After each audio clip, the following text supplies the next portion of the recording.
Good morning. Each sunrise is not just the beginning of a new day. It is a new opportunity. A new choice. Before the world places its demands on you, take a moment to place intention within yourself. Stand still. Breathe and repeat these 8 reminders, not just with your voice, but with your awareness. Number 1. I am responsible for my life. To accept responsibility is to return to power. It is the quiet recognition that regardless of where I've come from, what I've experienced, or what others have done to me, the direction of my life still depends on me. This does not mean I control every event that unfolds, but it means I control how I meet those events. I decide whether I meet them with clarity or with confusion, with discipline or with despair. Many people spend their lives waiting for someone to save them, for conditions to improve, for the right moment to act. But this waiting becomes a way to avoid responsibility. The truth is, no one is coming, and the right moment may never arrive. What I have is now. What I control is how I show up. If I wait for life to become easier before I take responsibility, I will remain stuck where I am. It's important to understand that responsibility is not the same as blame. Blame looks backward. It asks, who caused this? Responsibility looks forward. It asks, what will I do now? There are many things that have happened in my life that were outside my control, but continuing to carry their weight, continuing to point fingers or relive the pain. That is a choice I make. If I want peace, I must let go of blame and take hold of responsibility. When I take responsibility, I shift from being a victim of life to a participant in it. I stop saying, why is this happening to me? And begin asking, what can I learn from this? Or, how can I grow through this? That shift changes everything. It doesn't make life easy, but it gives meaning to difficulty. It helps me stand tall in the storm rather than collapsing under it. Responsibility also means I take ownership of my thoughts, words, and actions. If I speak in anger, I do not say, they made me angry. I say, I chose to react that way. If I waste my time, I don't blame distractions. I examine my discipline. This kind of honesty is not harsh, it is necessary. Without it, I remain blind to the patterns that hold me back. With it, I begin to see clearly, and when I see clearly, I can change. There may be parts of my life that feel unfair. That's reality. Life does not offer equal paths, but it always offers a chance to rise. I may have started at a disadvantage, but I do not need to stay there. The moment I say, it's on me now, is the moment I stop waiting and begin walking. No matter how slow the pace, forward is forward. Responsibility is not about speed. It is about direction. So each morning, I remind myself I am responsible, not because I'm to blame, but because I have the power to choose. Every word I speak, every habit I repeat, every attitude I carry into the day, it all begins with me. And if I want to change my life, I must begin by changing what I take ownership of. Number 2. My thoughts shape my reality. What I carry in my mind becomes the lens through which I see the world. Before I speak, before I act, before I even feel, there is a thought. That thought might be calm, or it might be chaotic. It might bring me strength, or it might drain my energy before the day even begins. The world outside may appear solid and fixed, but the way I experience it is built moment by moment through what I allow my mind to dwell on. Most people never examine their thoughts. They react to them as if they are facts, forgetting that thoughts are not reality. They are interpretations. A negative thought is not a truth. A fear is not a prophecy. A judgment is not wisdom. If I do not train myself to question what enters my mind, then I live not by intention, but by habit. And many of those habits were shaped by fear, comparison, and past pain. The mind is not the enemy. It is a tool. But like any tool, it can be dangerous when left uncontrolled. A knife in a skilled hand can carve wood with precision. In an untrained hand, it causes harm. The same is true for thoughts. If I allow my mind to drift, to ruminate, to spiral, then I will see problems where there are none and miss solutions that are right in front of me. But when I bring awareness to my thinking, I regain control. This awareness does not mean I force myself to think positively all the time. That would be dishonest. There will be days when the mind feels heavy. There will be moments of doubt, anxiety, and frustration.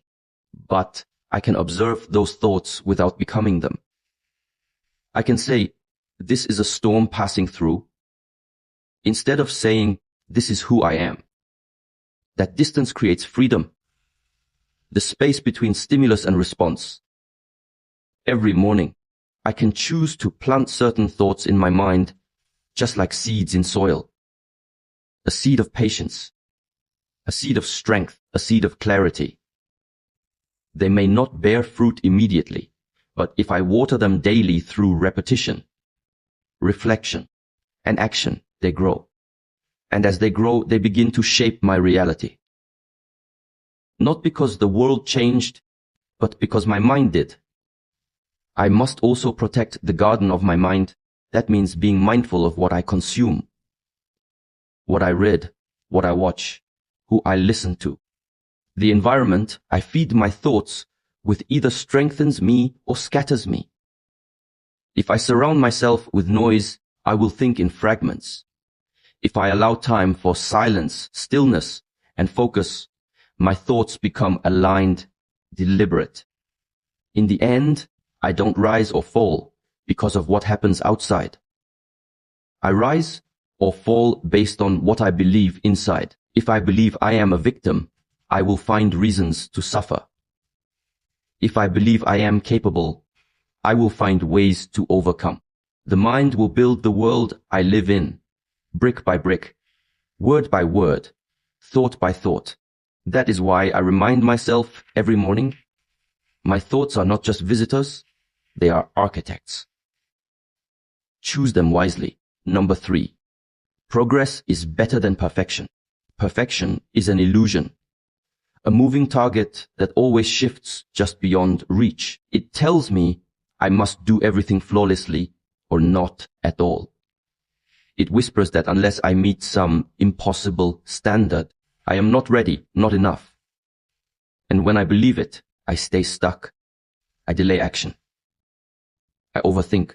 I wait for conditions to be ideal before I begin. But life does not reward the one who waits. It rewards the one who moves. Progress, on the other hand, is real. It is measurable, grounded, honest. It asks only one question. Are you better today than you were yesterday? Even slightly. Even quietly. Even in ways no one else can see. The path of growth is not made of giant leaps. It is made of small, consistent steps taken when no one is watching, often without applause, often in silence. When I aim for progress, I release the weight of needing to be perfect. I allow myself space to fail, to learn, and to adjust. Mistakes become part of the process. Not signs of weakness, but signs of movement. Without failure, there is no refinement. Without imperfection, there is no depth. Nature itself grows imperfectly. Trees twist, rivers bend, and yet they reach their destination. Perfection is rooted in fear. It is a fear of judgment, of failure, of not being accepted. It causes hesitation, and hesitation kills momentum. But progress is rooted in courage. It says, start now with what you have. It says, move forward, even if it's messy. The brave are not those who wait until they feel ready. The brave are those who move even while trembling, in training, in discipline, in life. What matters most is repetition. Show up again and again, even when the results are small. Over time, small becomes strong. Progress compounds. One drop after another, and even stone is shaped by water. The same is true for character, skill, and self-mastery. Not overnight, but over time, quietly, relentlessly. This mindset changes the way I treat myself. I no longer punish myself for falling short. I study it. I ask, what did I learn here? Instead of, why did I fail again? Progress requires patience, and patience requires compassion. I must be firm with my standards, but kind in my process. That balance keeps me moving, even when the pace is slow. Each morning, I do not ask, can I be perfect today? I ask, can I take one step forward? That step might be small, it might be invisible to others. But I will know, I will feel it. And over time, those small steps will take me further than perfection ever could. Because perfection waits, but progress walks. Number 4, I am stronger than I feel. Feelings come and go. They rise like waves. Sometimes calm, sometimes crashing. But they are not permanent, and they are not always true. Some days I feel clear, other days I feel heavy, uncertain, or drained. But what I feel in the moment does not define who I am. Feelings are weather. Strength is the mountain that remains beneath the storm. There are moments when doubt will speak loudly. It will say, you can't do this. It will say, you failed too many times. It will try to convince me that I am weak simply because I feel discomfort. But strength is not the absence of discomfort. It is the decision to keep going in spite of it. If I only moved when I felt strong, I would never build strength. Strength is grown in the struggle, not away from it. True strength is quiet. It does not boast. It does not demand to be seen. Sometimes, it is simply the ability to remain calm when I want to react. Sometimes, it is the choice to stay focused when I feel distracted. Sometimes, it is showing up when I would rather give up. These small, internal victories are often invisible, but they are powerful. They shape the person I am becoming.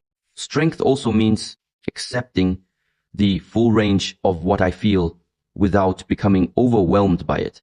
I can feel fear and still act. I can feel tired and still move.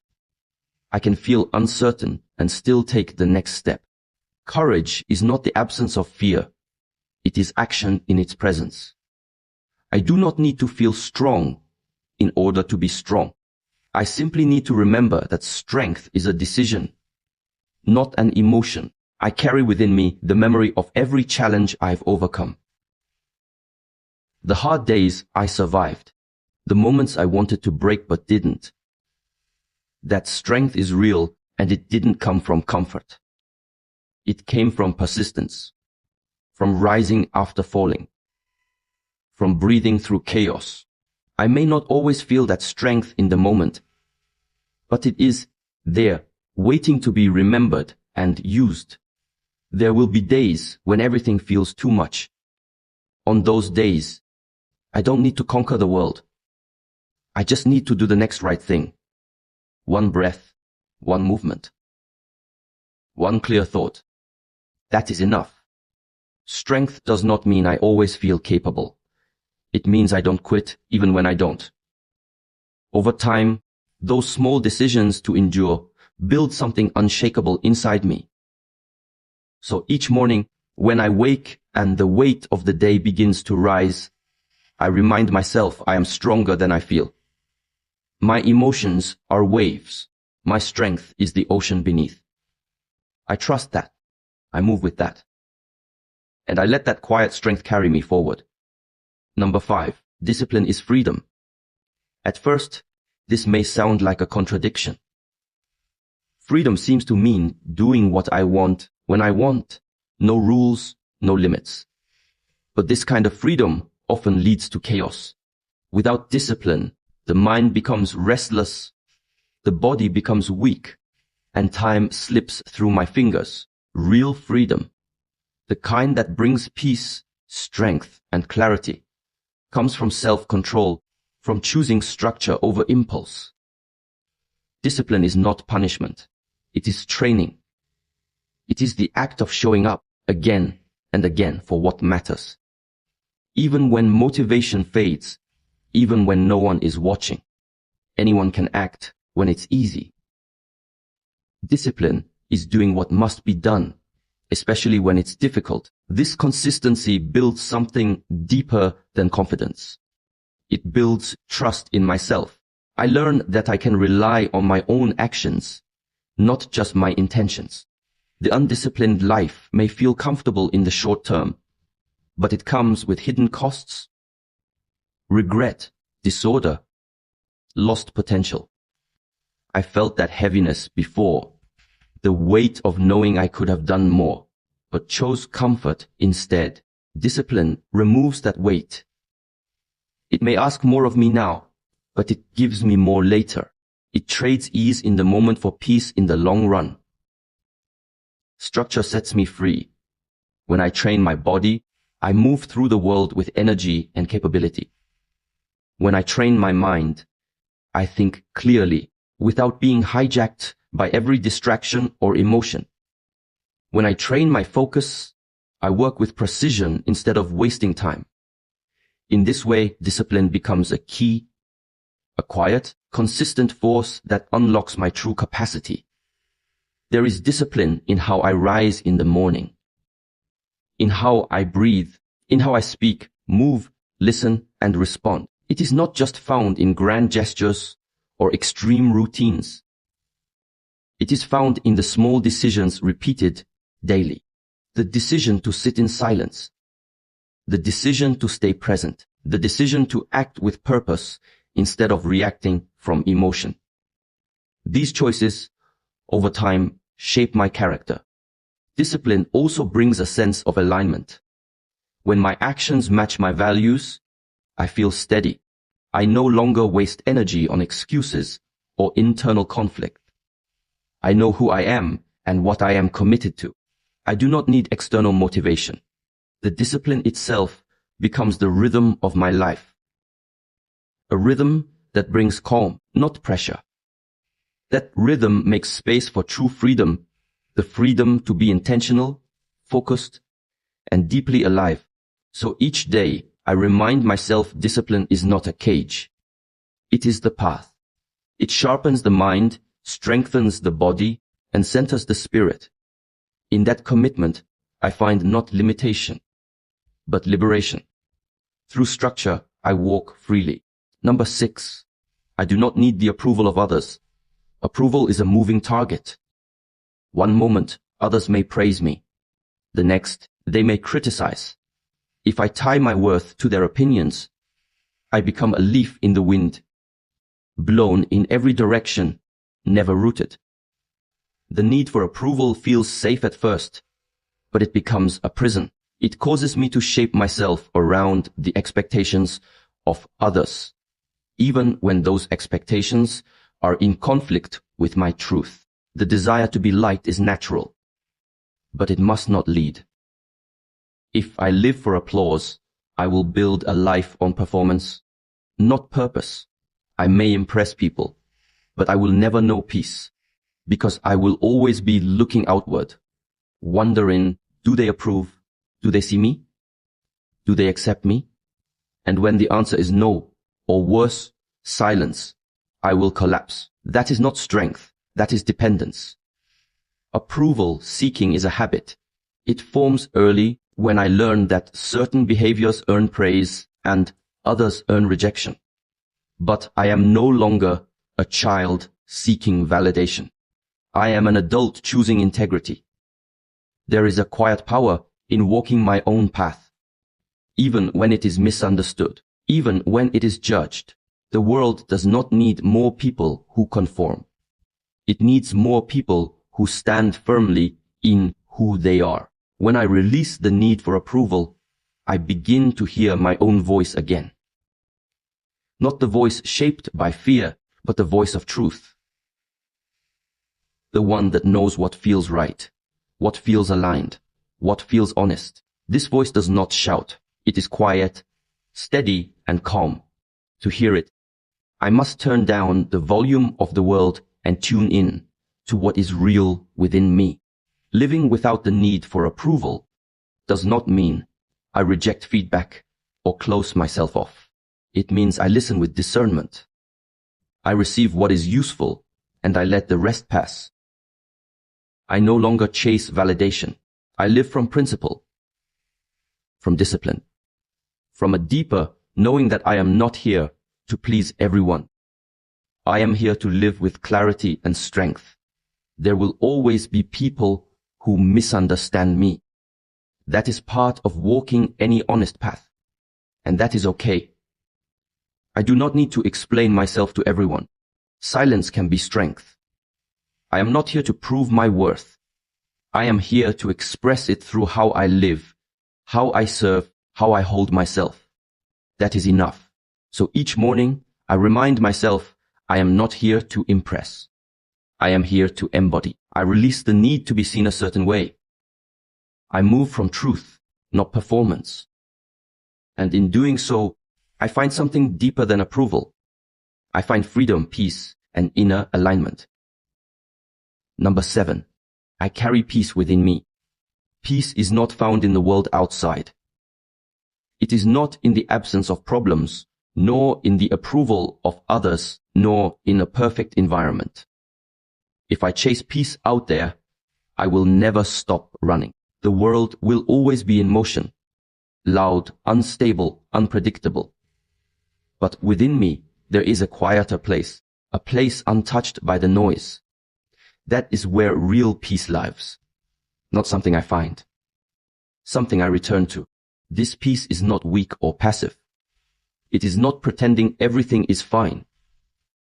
It is the calm at the center of the storm. It is the space between stimulus and response. The ability to pause before I react, to observe before I speak, to respond with clarity, not emotion.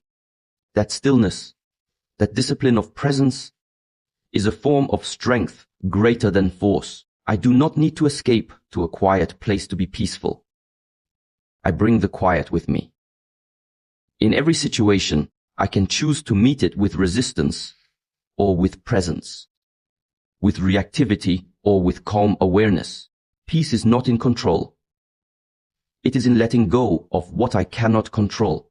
The moment I stop trying to change everything outside me, I begin to change the way I experience it. The mind wants to rush, to fix, to analyze, to protect. But not everything needs fixing. Not everything needs a reaction. Sometimes it just needs space, a breath, a moment to pass through.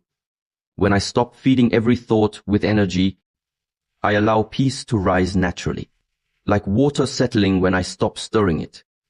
Peace is not given. It is practiced. It is a choice I make in how I move, how I speak, how I sit, how I listen. It is found in how I hold my body, how I carry my mind, how I breathe. In each of these moments, I can either tighten or release. I can either add to the noise or anchor myself in stillness.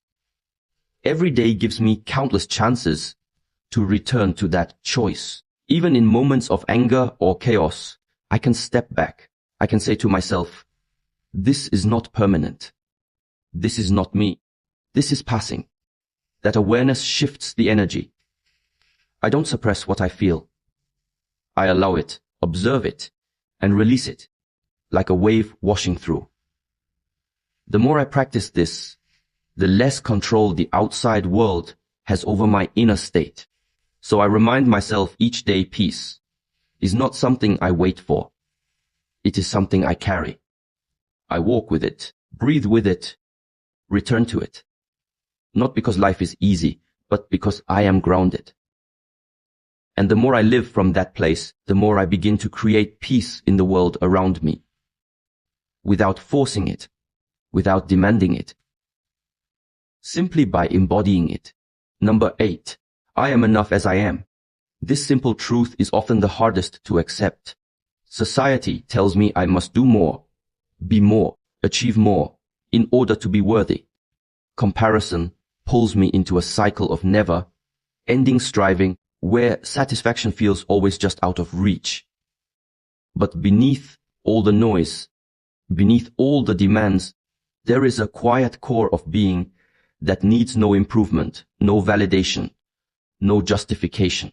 I am enough. Not because of what I do, but because of who I am. To say I am enough